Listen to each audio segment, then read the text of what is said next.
On show 587, Amazon's big EV truck order, a Chinese firm aiming for the EU, and more fake sounds from EVs.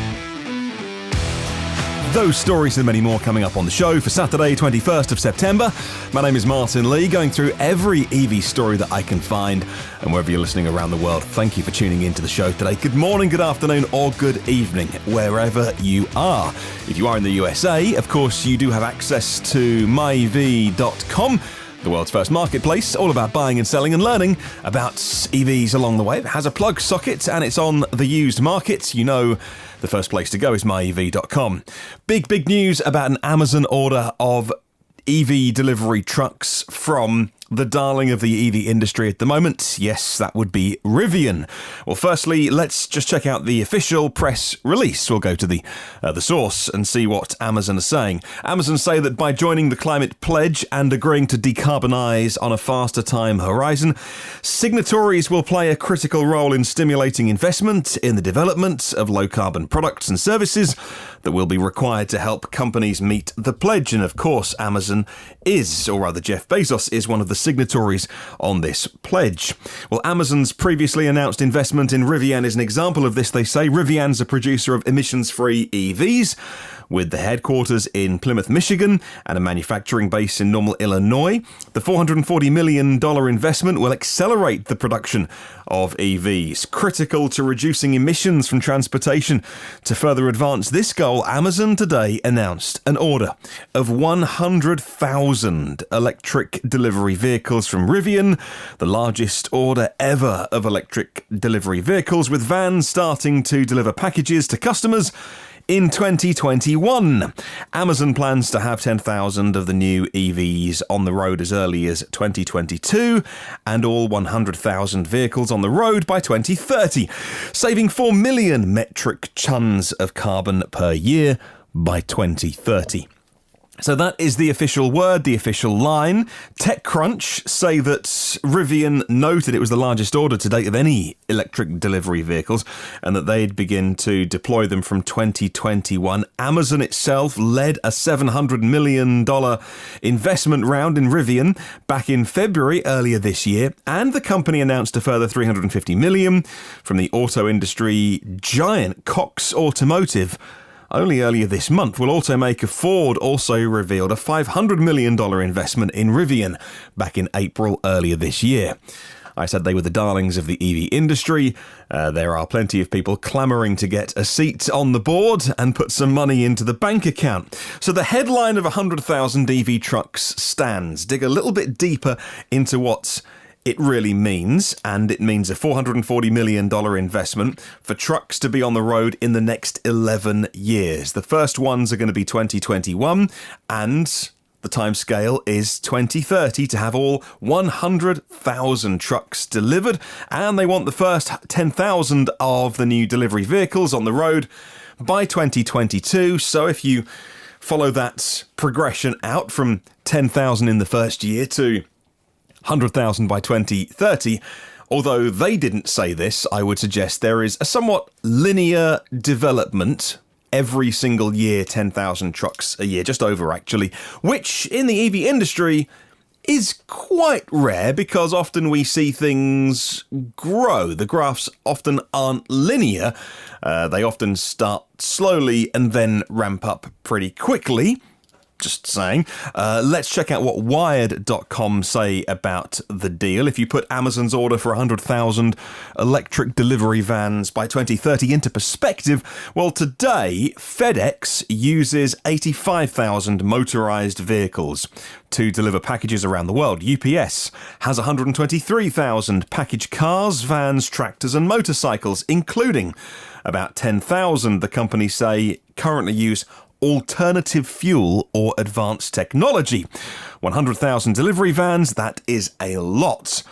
The purchase might also broaden lawmakers' and policymakers' ideas about what's possible. If Amazon believes it can electrify a huge slice of its fleet quickly, why not push others to do the same? maybe you would say that the next 11 years isn't a quick rollout.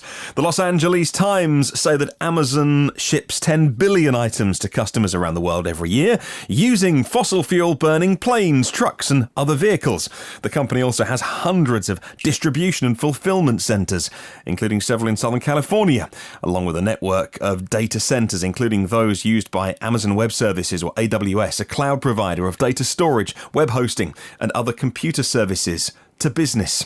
And Ars Technica kick off with a quote from Jeff Bezos himself. He said this, and I quote, "The first electric delivery vans will go on the road in 2021. The 100,000 will be completely deployed by 2024, let's say." End quote. Well, Amazon's press release that I just read you gives a different timeline. They say 10,000 vehicles by 2022, 100,000 vehicles by 2030. Well, 2030 is 6 years later than the date that Jeff Bezos gave. He said all 100,000 by 2024. Was that a misunderstanding? Was it a slip of the tongue? Is he not fully briefed on it? There's no way of telling. Maybe it was just a plain old mistake. Ars Technica have asked Amazon to explain the discrepancy, and they said they will update the article if they hear back. So I'll check in later today and see what happens. Whilst we can dig into the detail and say, well, should they be doing it quicker than 2030 or not? And is it really 2024 like Jeff Bezos said?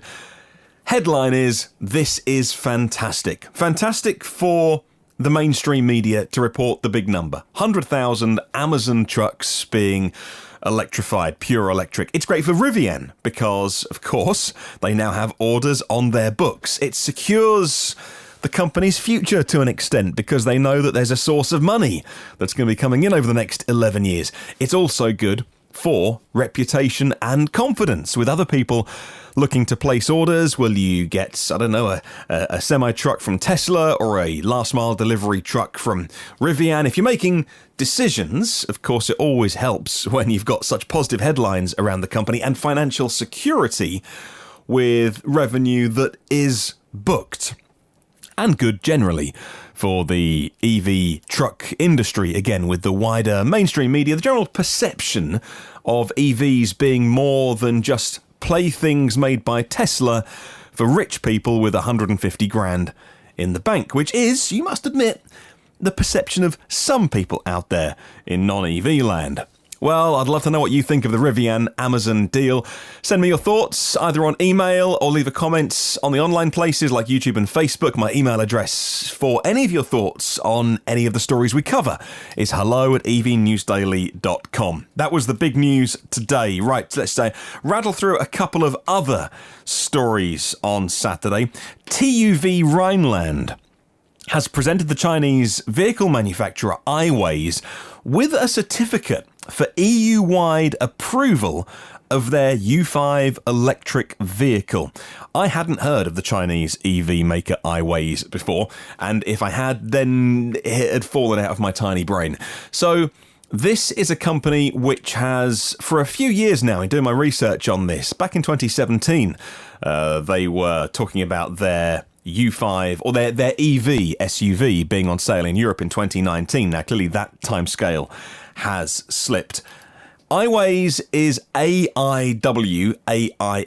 There is a popular brand of chewing gum called Airways, and every time I look at this story, and every time I've been looking at the word Aiways on my screen, I can't help but read Airways and think that it's just a story about bubblegum and chewing gum. But no, really, there is a Chinese EV maker that intends to sell you an EV in Germany, in Europe, in 2020. Well, for the type approval to get the certificate of being on sale in the EU, TUV Rheinland tested the model in accordance with the requirements of valid European Framework Directives for the whole vehicle type approval.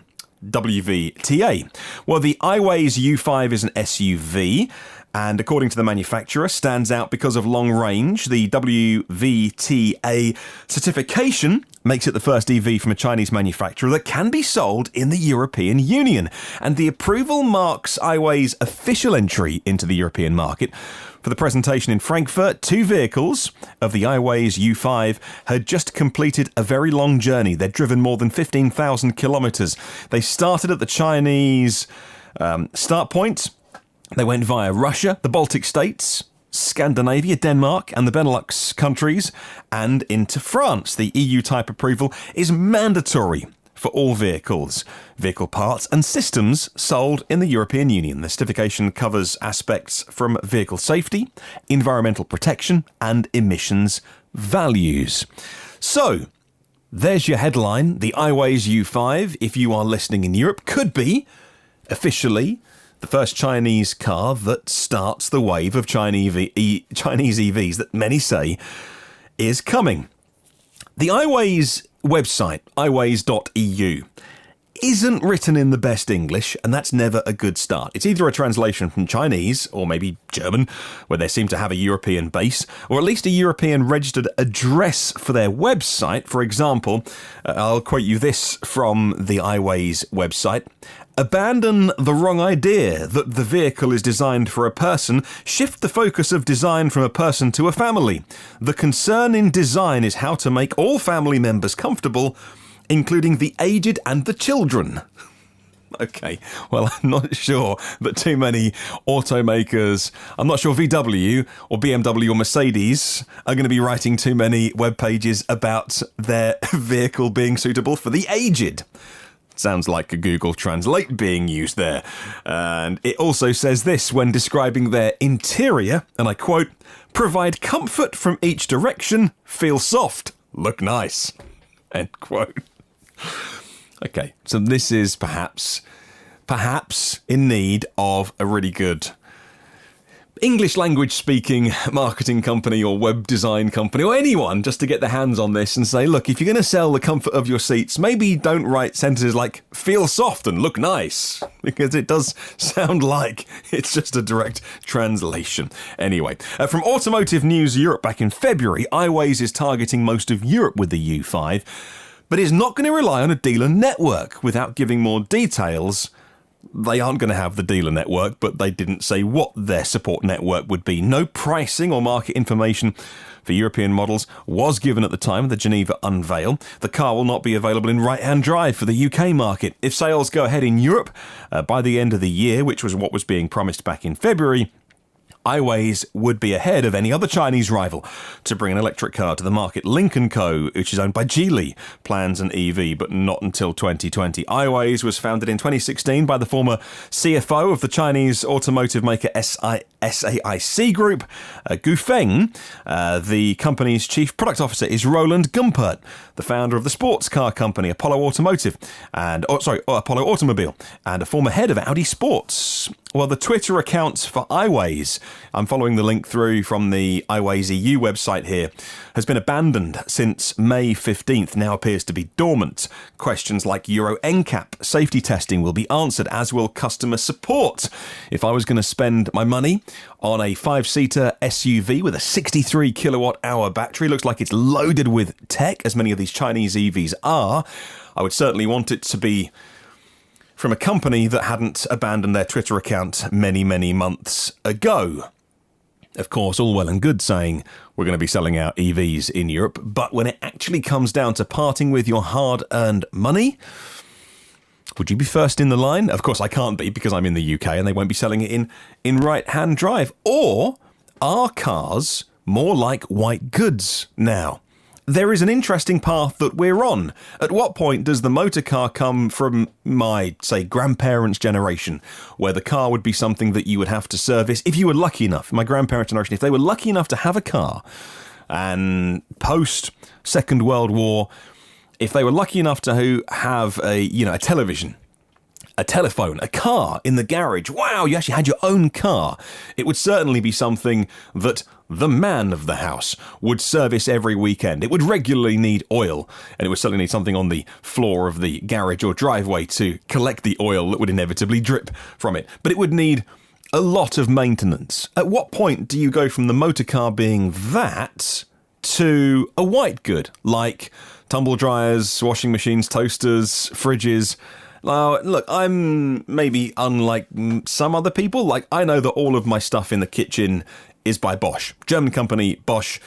We've had great reliability from those, and it fits. They all kind of fit together in the style of our kitchen. But I imagine many people, and if you're buying a TV or some other consumer good, you might not always be buying on brand, but maybe you'll be buying on price. And at what point does the car become that? At what point is the car just, well, who makes your car? I don't know. It's a company called Aiways. I don't care. It gets me from A to B.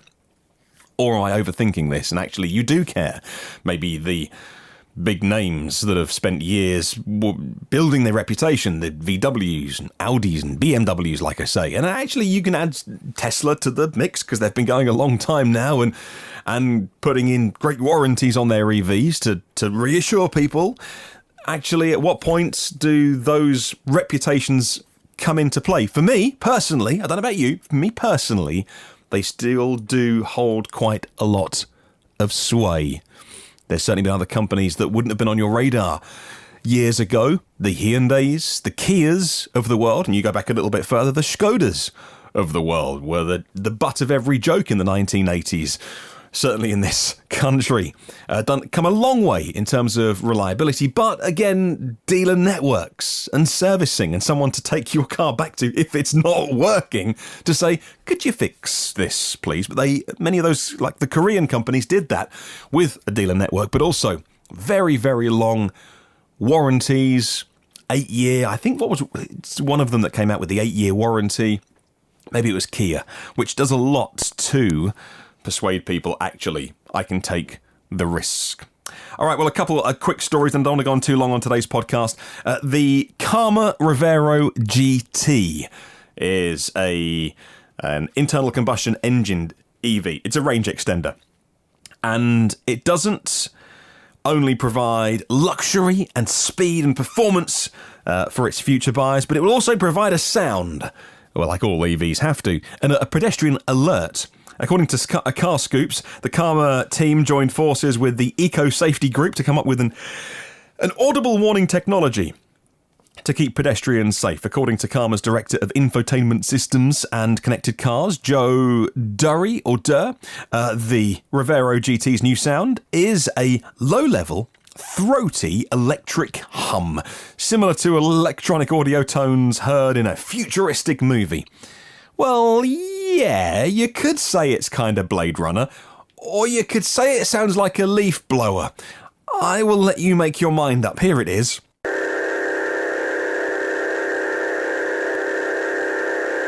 I'm in no hurry to have that blaring out of my car. Couple more stories. News from China that the Audi e-tron Sportback, Audi's debut pure EV, could kick off production in China in early 2020 as a result of the joint venture between FAW and Volkswagen at their plant in Changchun.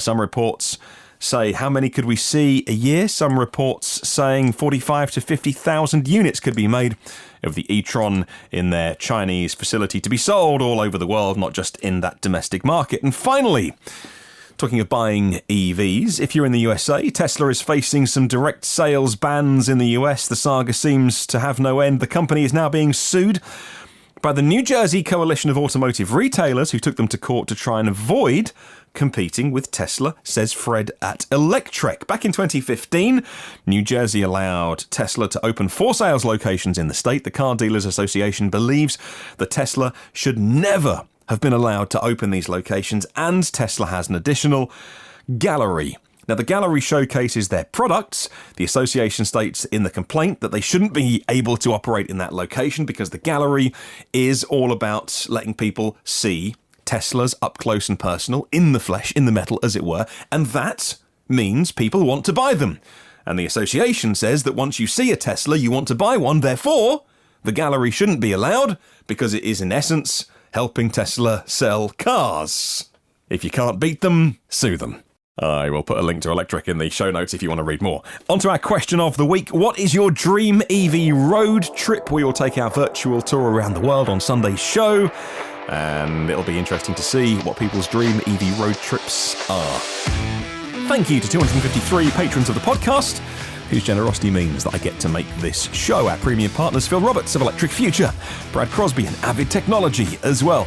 All the archive shows are online for free, and if you want to get the new shows, you can hit subscribe in your podcast app and you'll get them before anybody else. Come and say hi online. If you search EV News Daily, you'll find me. Have a wonderful day. I'll catch you tomorrow. And remember, there is no such thing as a self-charging hybrid.